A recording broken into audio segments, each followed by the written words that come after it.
Lo saludamos a Pedro Salinas, que es concejal en Rosario. Pedro, buenas tardes, bienvenido. ¿Qué tal? Buenas tardes, ¿cómo están? Bien, conmovidos por todo lo que está ocurriendo allí. Así es, ¿cómo lo están viviendo ustedes, Pedro? A ver, en principio con profunda consternación. Recién veía, ustedes narraban los hechos de la última semana, que son por demás de graves, digamos, desde la que generó conmoción internacional, o el hecho que generó conmoción internacional, por decirlo de alguna manera, que fue la balacera del supermercado del suegro de Messi, y el hecho que vivimos en la madrugada de ayer con el asesinato de un nenito de 11 años en barrio Los Pumitas, en el noroeste de la ciudad de Rosario, y en la posterior pueblada, por decirlo de alguna manera, de los vecinos y vecinas de ese territorio, ya cansados, hastiados de tener que convivir con una situación que además no solo que ellos sabían, sino que las fuerzas de seguridad provinciales, sobre todas las cosas, conocían que sucedía y se daba todos los días en este barrio. Lo vivimos con consternación en el sentido de que parece que los límites se corren cada vez más. Nosotros acá en la ciudad siempre pensamos y decimos, bueno, este hecho tiene tamaña gravedad y ojalá se constituya como un punto de inflexión, y eso no viene sucediendo. Las escaladas de violencia son lamentablemente cada vez más graves, pero también hay que decirlo, aunque duela, esto no es inédito en la ciudad. Yo creo que hay un dato de contexto que siempre es necesario remarcar cuando uno da una nota o una entrevista en otras provincias, que tiene que ver con que Rosario, como ciudad, o en rigor el departamento Rosario, desde hace más de una década oscila su tasa de homicidios entre triplicar y cuadruplicar el promedio a nivel nacional. Por caso, el año pasado, el 2022, el departamento de Rosario tuvo 289 homicidios. Eso indica que cuadruplicamos el promedio de la tasa de homicidios a nivel nacional. Por lo cual, esta consternación, nosotros lo que esperamos, por lo menos así lo venimos planteando hace muchos años en el Consejo Municipal de Rosario, esperamos que los ejecutivos particularmente puedan tomar cartas en el asunto, o que esto sea un punto de inflexión para tomar cartas en el asunto. Hay una primera medida que a este entendimiento le corresponde al Gobierno Nacional, que tiene que ver con directamente hacerse cargo de la seguridad preventiva. Mirá, la policía de la provincia de Santa Fe no es ninguna novedad decir que está estructuralmente corrompida. Decir esto es que aún teniendo personas honestas en los altos mandos de la policía, es una institución profundamente corrompida, donde además de eso, o como situación añadida, es que ha perdido absoluta y notoriamente el control de la calle, por lo cual ya ni siquiera es un problema de que es una institución corrompida y poco capacitada para la inteligencia criminal, sino que también es una institución que ya no está capacitada, que se ve absolutamente sobrepasada para garantizar la seguridad preventiva, por lo cual se requiere una decisión inédita, enérgica y muy fuerte del Gobierno de la Nación, porque también ciertamente el sentimiento del conjunto de los rosarinos y las rosarinas es que básicamente estamos librados a nuestra propia suerte y que el Gobierno Nacional nos ha abandonado por completo. En ese marco, Pedro, evidentemente cada uno, de acuerdo a su posición ideológica ante la vida, en el marco de la política, puede tener o buscar o pretender salidas más relacionadas con ejército, gendarmería, actuando en las calles, entrando. Algunos rememoran lo ocurrido en Brasil, cuando las fuerzas de seguridad más violentas ingresaban a las favelas. ¿Ustedes creen que realmente esto es una situación? Uno sospecha que ni siquiera deteniendo a los capos narcos se para con esto, ¿no? Porque siguen actuando en las cárceles, pero además es tan buen negocio que aparecen otros de manera casi instantánea. Desde dentro, ¿cómo ven ustedes una posibilidad factible de salida ante esto?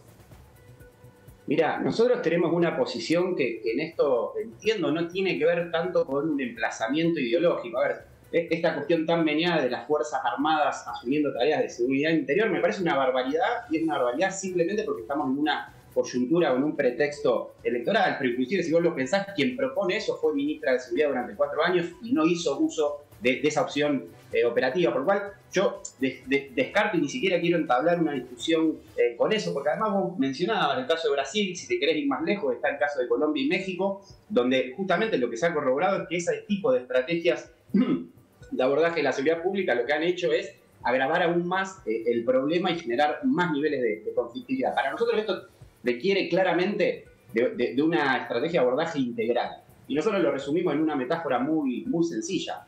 Para abordar y ganarle a las mafias o al narcotráfico en Rosario, vos le tenés que pegar por arriba, por abajo y por el medio.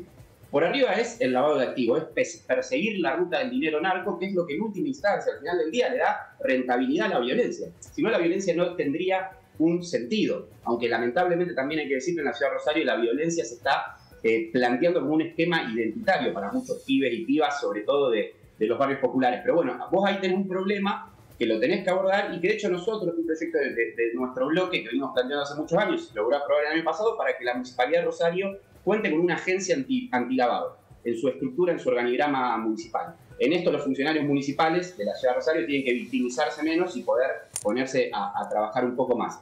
Por abajo es recomponer el tejido social sumamente fragmentado que está en los territorios, urbanizar los barrios populares y poder darle oportunidades reales a los pibes que de lo contrario tienen como salida las banditas o los enclaves criminales o de narcotráfico.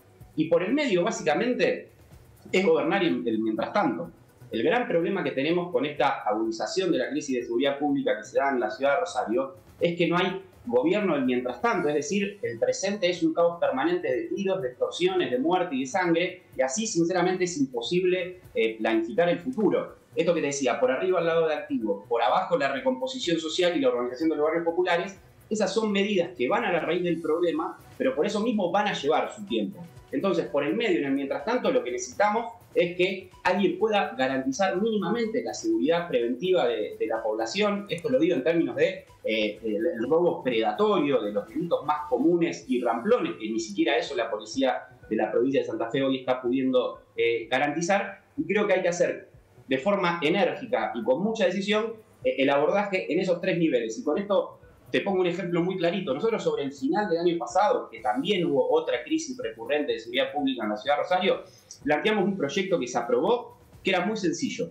Vos sabés que a inicios de esta gestión nacional se aprobó una ley que se llama de capitales alternas, donde justamente lo que se tendía era garantizar un mayor federalismo y que el presidente de la nación, con su gabinete federal, pueda gobernar con asiento en determinada ciudad, determinada provincia, que no necesariamente tenga que ser la ciudad autónoma de Buenos Aires. Eso le pedíamos el año pasado al presidente Alberto Fernández, y eso es lo que hoy queremos que se haga. Que venga durante 15 días el presidente de la Nación con todo su gabinete a gobernar con asiento en Rosario, que se despierten todos los días en la ciudad de Rosario, que cuando se despierten abran los diarios y lean las noticias de la ciudad de Rosario, y que desde el presidente hasta el último concejal, todos juntos llevemos propuestas de algún nivel o grado de aporte para poder, entre todos, pero con los máximos recursos y con el mayor nivel de decisión, poder abordar esta situación que ya verdaderamente es intolerable. Claro, tomar contacto con la realidad, de estar cerca de la misma. Quiero consultarte, Pedro, por la configuración del delito. ¿Son zonas calientes? ¿Hay barrios, sectores específicos de la ciudad? ¿O ya es una cuestión generalizada en Rosario? Mira, es una situación que se va extendiendo cada vez más. Esto, desde ya que si uno mira las estadísticas de los homicidios y la georreferenciación particularmente de esas estadísticas, hay un porcentaje del territorio de la ciudad muy concreto, que básicamente se corresponde con los barrios populares, con los barrios más vulnerables, con los barrios menos favorecidos, que son justamente donde no está la plata que redunda el negocio o la empresa criminal del narcotráfico, porque ciertamente la plata del narcotráfico no se lava en barrio Tablada o en barrio Los Pumitas, que es el barrio donde hoy ustedes pasaban las imágenes y se vio este hecho. Básicamente esa plata se lava a través de financieras del microcentro de la ciudad, de enormes desarrollos inmobiliarios que se vienen dando en la ciudad desde hace 10 años de esta parte y que nadie sabe bien quién vive en esas lujosas torres que se construyen todos los días. Entonces lo que se da es un circuito de homicidios muy reducido a los barrios populares, pero una mancha que se va extendiendo cada vez más, un delito añadido que tiene que ver con las extorsiones a los comercios de barrios populares, pero también de zonas macrocéntricas de la ciudad, donde pasan, balean para posteriormente cobrarles protección. Entonces, esto que te decía al principio, la situación de desgobierno se está haciendo cada vez más inmanejable, por lo cual, si no hay una decisión enérgica, profunda y a la altura de las circunstancias en estos momentos, sinceramente es muy difícil pensar en un futuro inmediato. Pedro, gracias por tu tiempo y por supuesto toda nuestra solidaridad en este momento tan complicado que viven ustedes, que lo venimos diciendo, creemos que es así, nos afecta a todos y que más tarde o más temprano puede ser una realidad en todo el país. Gracias de nuevo. Gracias a ustedes. Un abrazo. Muy amable.